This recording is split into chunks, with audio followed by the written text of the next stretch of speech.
Stable interference जो है pattern है ना, स्टेबल इंटरफेरेंस पैटर्न वो हमें किससे मिलता है? कोहेरेंट सोर्सेज अगर होंगे तभी मिलेगा वो। स्टेबल इंटरफेरेंस पैटर्न क्या होता है वो अभी बताता हूं। कोहेरेंट सोर्सेज से, by coherent sources we can achieve stable interference pattern. Stable,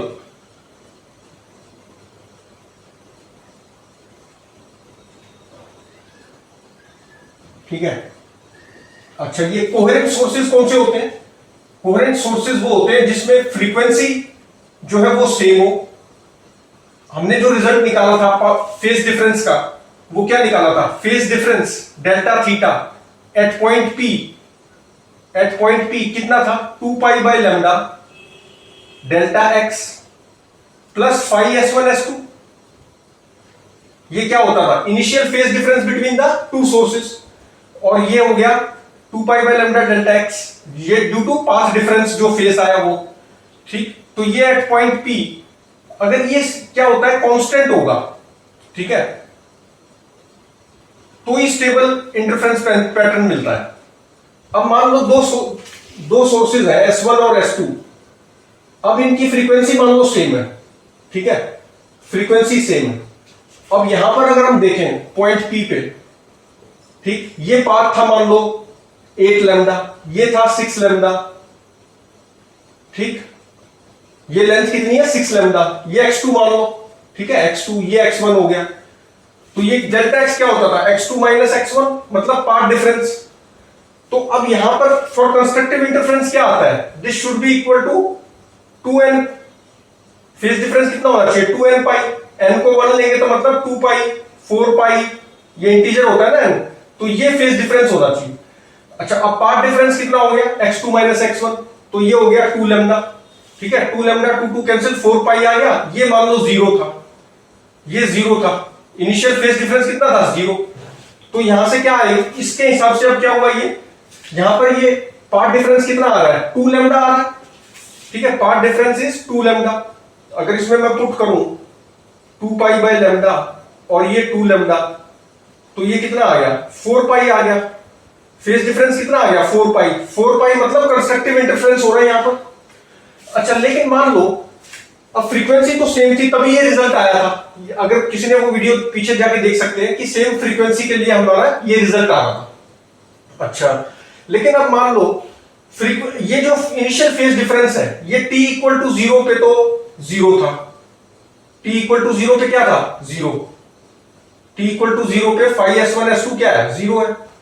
अब मान लो t इक्वल टू 0.1 सेकेंड पे फाई S1 S2 ये पाई हो गया।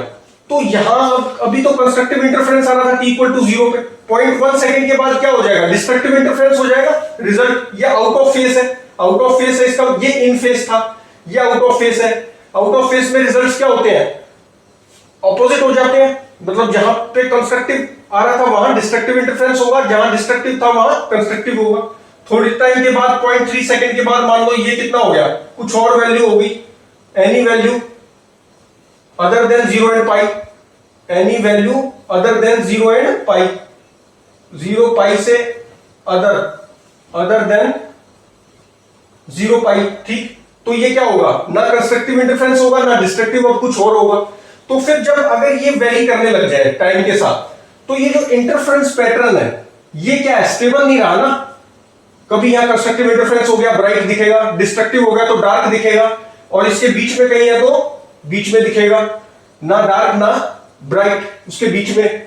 तो ये स्टेबल इंटरफेरेंस पैटर्न नहीं रहा अगर ये वेरी कर रहा है तो। इसी तरह से अगर हमारा ये वेरी कर जाए पाथ डिफरेंस, तो भी क्या होगा? स्टेबल इंटरफेरेंस नहीं हो पाएगा। मान लो ये S2 को उठा के थोड़ी देर में यहां रख दूं मैं, तो फिर ये पाथ डिफरेंस अलग हो गया, पाथ डिफरेंस अलग हो गया तो कंस्ट्रक्टिव इंटरफेरेंस नहीं आएगा, बेशक ये भी 0 था, कुछ और आ जाएगा। तो इस तरह से हम इसको देखते हैं, ठीक है। बाय कोहेरेंट सोर्सेज तभी होंगे जब ये दोनों कंडीशंस पूरी होती हैं। एफ भी सेम होना चाहिए, और दूसरा क्या है?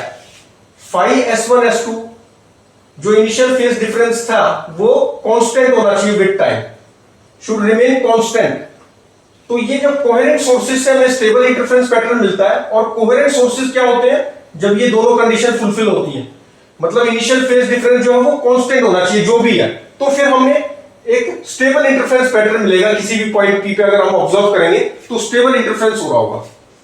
तो ये कोहेरेंट सोर्सेज इसलिए इंपॉर्टेंट होते हैं।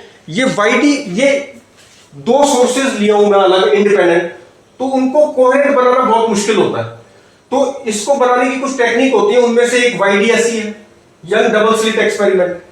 इसमें इसके सेटअप में क्या करते हैं, हम कोहेरेंट सोर्सेज बना लेते हैं दो एक ही से। तो this will study later on. और भी कई होते हैं, फ्रेस्नेल बाइप्रिज्म, और कई मेथड्स हैं जिससे हम कोहेरेंट सोर्सेज अचीव करते हैं, so that we get stable interference pattern at any point P। अच्छा, अब इसमें एक और इंपॉर्टेंट चीज आती है कि जो लाइट वेव होती हैं वो रिफ्लेक्शन के बाद क्या उनमें फेज चेंज होता है। अब साउंड वेव्स में भी हम ये चीज पढ़ चुके हैं कि रिफ्लेक्शन के बाद फेज चेंज होता था।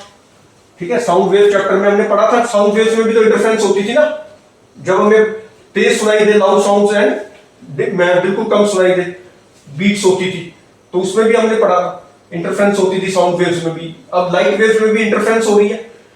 तो अब जो ये रिफ्लेक्शन होता है, अगर मान लो रिफ्लेक्शन हो रहा है, ये डेंसर मीडियम था, अगर ये मान लो डेंसर है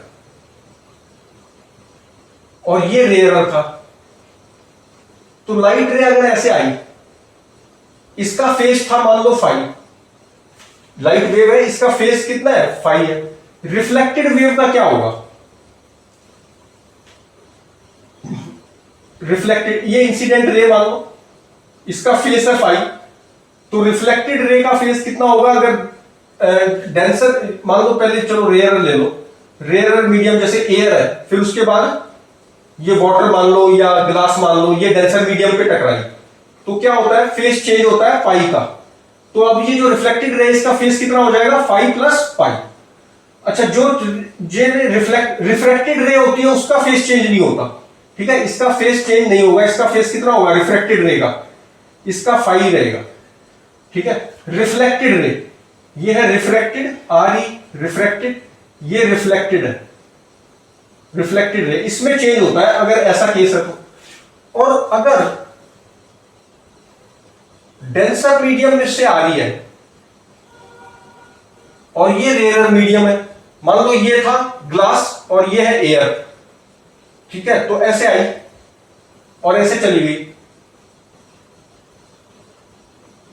ठीक, तो क्या होगा, अगर इंसिडेंट रे, इसका फेज था फाई, और रिफ्लेक्टेड रे, अच्छा रिफ्रैक्टेड में तो कोई चेंज नहीं होता, नो चेंज।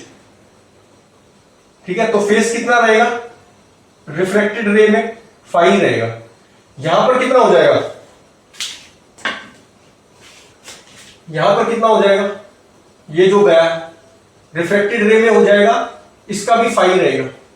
ठीक है, डेंसर अगर रेयर मीडियम पे टकरा रही है तो फेज चेंज नहीं होता, और अगर इस पे टकरा रही है, डेंसर मीडियम पे टकरा रही है, रेयर से आ रही थी, डेंसर पे टकराई, तो फेज चेंज रिफ्लेक्टेड रे में होता है फाई प्लस पाई का। अच्छा, तो अब यहां पर जो कंस्ट्रक्टिव इंटरफेरेंस अगर होगा मान लो कहीं पे दो रेज का, तो वो रिजल्ट्स रिवर्स हो जाते हैं, वो हम पढ़ेंगे वो केस। अच्छा, अभी तो ये समझो कि रिफ्लेक्टेड रे, ये लाइट रेज की बात कर रहा हूं मैं। ठीक है, साउंड रेज में क्या होता था, उल्टा होता है। साउंड रेज में यहां पर जैसे डेंसर मीडियम पे टकराई, साउंड वेव अगर ये होती तो फिर कोई चेंज नहीं होता, फेज चेंज क्या होता, रिफ्लेक्टेड रे का फाई होता, ये तो सेम रहता ही है। अच्छा, और इसमें क्या होगा, इसमें जो है अगर साउंड वेव होती तो ये फेज चेंज कितने का होता, पाई का। ठीक, साउंड वेव होती तो इसमें कोई चेंज नहीं होता, उल्टा होता है, मतलब लाइट वेव से साउंड वेव्स उल्टा फॉलो करती हैं। और वैसे भी अगर हम देखें तो लाइट रेज की जो स्पीड होती है वो डेंसर मीडियम में कम होती है और रेयर में ज्यादा होती है, लेकिन साउंड में उल्टा होता है। साउंड में क्या होता है, जो रेयर मीडियम होता है उसमें जो है साउंड जो की स्पीड है वो कम होती है, डेंसर में ज्यादा होती है। मतलब एयर में साउंड की स्पीड कम है, वाटर में ज्यादा है, और ग्लास में उससे ज्यादा है। ठीक है, तो अगर ये भी हम बोल सकते हैं कि ग्लास जो है इसके लिए रेयर हो गया एक तरह से, पर ऐसे नहीं कहते हम, मतलब रेयर डेंसर मीडियम है, स्पीड जो है लाइट वेव की डेंसर में कम होती है, रेयर में ज्यादा, साउंड वेव्स की डेंसर में ज्यादा होती है, और रेयरर में कम, उल्टा होता है। ठीक, और ये फेस चेंज का भी मैंने बता दिया। ठीक है, तो ये अपोजिट होते हैं। अच्छा, और अगर हम देखें स्ट्रिंग वाला केस, कि जो स्ट्रिंग में वेव आती थी वो अगर डेंसर रोप पे होती थी, मान लो थिक रोप, इससे टकरा के जो रिफ्लेक्टेड होती थी तो वो फेस चेंज पाई का होता था उसमें। अगर ये फाई है और तो यहां पर कितना हो जाएगा, फाई प्लस पाई। तो ये लाइट रे वाला फॉलो करता है। Waves on a string follows light waves phase के केस में। ठीक है, this is also opposite to sound waves. अच्छा, अब एक क्वेश्चन पूछ लिया, find minimum h such that we get bright spot at detector. Minimum h बताना है। ठीक है, ये सोर्स था, ये थोड़ा ऊपर यहां पर डिटेक्टर रखा हुआ है, तो ये मिनिमम एच बताओ, मिनिमम एच। ठीक है, मिनिमम एच बताना है so that we get constructive interference या ब्राइट स्पॉट। कंस्ट्रक्टिव इंटरफेरेंस ना बोल के वो क्या बोल सकता है, ब्राइट स्पॉट भी बोल सकता है, कि हमें यहां पर कंस्ट्रक्टिव इंटरफेरेंस मिले या ब्राइट स्पॉट मिले। तो कैसे मिलेगा, ये मिरर है। ठीक है, ये मिरर है, तो कैसे होगा इंटरफेरेंस, पहले तो ये समझो। एक तो ये डायरेक्ट रे जाएगी यहां से, लाइट रे, और एक ऐसे टकरा के ऐसे आएगी, इस पे टकरा के वापस चली जाएगी। ठीक है, और वो दोनों वेव जो है यहां पे इंटरफियर करेंगी। ठीक, तो अब इसमें कैसे करेंगे, पाथ डिफरेंस हमारा क्या होना चाहिए, कंस्ट्रक्टिव इंटरफेरेंस के लिए पाथ डिफरेंस हमारा n लैम्डा होना चाहिए। तो पाथ डिफरेंस लिख देते हैं। ये मान लो दूरी ये गिवन नहीं है, मैंने खुद मान ली, मान लो ये दूरी d है, तो एक रे तो सीधा गई, और ये रे कितना डिस्टेंस ट्रेवल के गई, h प्लस h, h ऐसे फिर वापस h, तो h plus h। Path difference लिख रहा हूं for constructive interference. Path difference क्या होता है, n lambda. Path difference is equal to h plus h, h plus h plus d, और माइनस इसने d ट्रेवल किया और फिर इंटरफियर हुआ, तो this thing is equal to n lambda for constructive interference. तो d से d देखो कैंसिल हो रहा है, इसीलिए इसने दिया भी नहीं था। तो h कितना आ गया, 2h इज n लैम्डा, तो h is lambda by 2 into n। तो इतना होना चाहिए, n क्या है, 0 1 2 ऐसे। ठीक है, तो 1 ही लेंगे ना, मिनिमम लेना है तो मुझे क्या लेना पड़ेगा, 1 लेंगे, तो लैम्डा बाय 2 होना चाहिए दूरी। ठीक, लेकिन ये गलत है। क्यों गलत है, क्योंकि इसमें हमने ये दूरी, ये जो यहां पर फेस चेंज हुआ पाई का, वो तो कंसीडर ही नहीं किया, और जो ये फेस चेंज है पाई का, इसके कॉरेस्पॉन्डिंग पाथ डिफरेंस भी तो होगा। ये जो टकराया है इसकी वजह से फेस में चेंज आया है पाई का, corresponding to this phi change there is change in path difference also. हम ऐसे बोल सकते हैं, देखो ये अगर वेव थी, ठीक, ये पॉइंट 1 है, ये पॉइंट 2 है, ये जो पॉइंट 2 है ये पॉइंट 1 से 2 पाई फेस अहेड है ना, और ये दूरी कितनी है, लैम्डा। तो हम बोल सकते हैं कि अगर 2 पाई फेस डिफरेंस है, इसका और इसका फेस कितना चेंज है, 2 पाई का। ठीक, तो 2 पाई में 2 pi phase change is equal to lambda path difference. अगर एक का फेस चेंज हो तो पाथ डिफरेंस में कितना चेंज होगा, लैम्डा बाय 2 पाई, और अगर फेस डिफरेंस पाई है तो पाथ डिफरेंस कितना होगा उसकी वजह से, लैम्डा बाय 2। तो लैम्डा बाय 2 और ऐड करना था इसमें पाथ डिफरेंस में। तो path difference is equal to h plus d। ठीक, और ये कितना होगा, प्लस लैम्डा बाय 2 और minus d is equal to n lambda. n को 1 ही रखेंगे फॉर मिनिमम, अगर चाहिए मिनिमम h चाहिए तो n कितना हो गया, 1 हो गया। अच्छा, तो अब कितना आ जाएगा, देखो n को 1 हो गया तो d से d कैंसिल हो गया, तो यहां से कितना मिल गया, 2h is equal to lambda minus lambda by 2। तो ये आ गया लैम्डा बाय 2, तो this implies that h is equal to lambda by 4। तो ये मिनिमम h हो गया।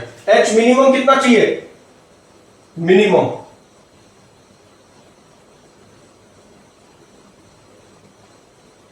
लैम्डा बाय 4, तो कितना आएगा, लैम्डा बाय 4। ठीक है, तो इस तरह से हम इसको सॉल्व करते हैं। अब नेक्स्ट हम करेंगे इक्विवेलेंट ऑप्टिकल पाथ लेंथ, इससे रिलेटेड। ठीक है, ये समझेंगे नेक्स्ट वीडियो में। Equivalent optical path length.